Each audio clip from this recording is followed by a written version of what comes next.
As questões que envolvem a adição de água são questões que envolvem o processo de diluição.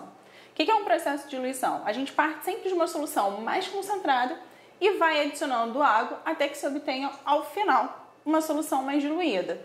A ideia que a gente tem que ter sempre é a quantidade, ela não varia. O que é a quantidade? É o nosso número de mols. Então, se eu tenho 5 mols no início, mesmo que seja feita uma diluição, ao final eu também tenho que ter 5 mols.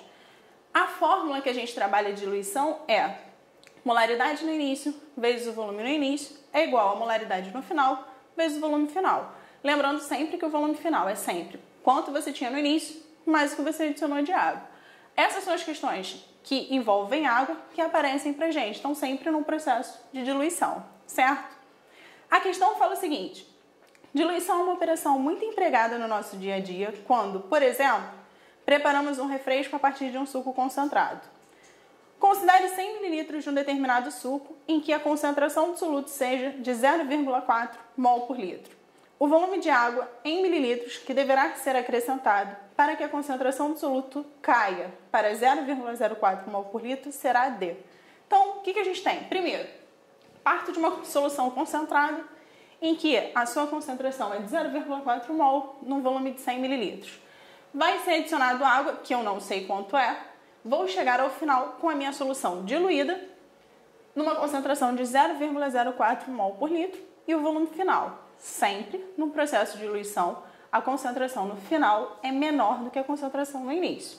Então vamos lá, a fórmula que a gente trabalha é essa daqui. Concentração no início vezes o volume no início é igual a concentração final, volume final. Só substituir os valores. Como na questão ele quer o volume em mililitro, eu vou deixar todos os volumes que ele me deu até o que eu vou calcular em mililitro, que eu já obtenho na unidade que ele quer. Então vai ser 0,4 mol vezes 100 mililitros é igual a 0,04 mol vezes o volume final. Fazendo a conta, nosso volume final, 1000 mililitros. Cuidado, porque na opção a gente tem a opção de 1000 mililitros, mas esse 1000 mililitros é o nosso volume final. E o que ele está pedindo é o volume de água. Como é que a gente vai calcular o volume da água? O volume da água é o final menos inicial. Então eu tenho 1000 mililitros menos 100 mililitros, 900 mililitros ao final. Dessa forma, o nosso gabarito é a letra B. A questão que envolve solubilidade, a gente precisa saber primeiro qual é o conceito de solubilidade. Solubilidade é o seguinte, é o quanto a gente consegue solubilizar de um determinado soluto em 100 gramas ou 100 mililitros de água, que é o nosso solvente, a uma determinada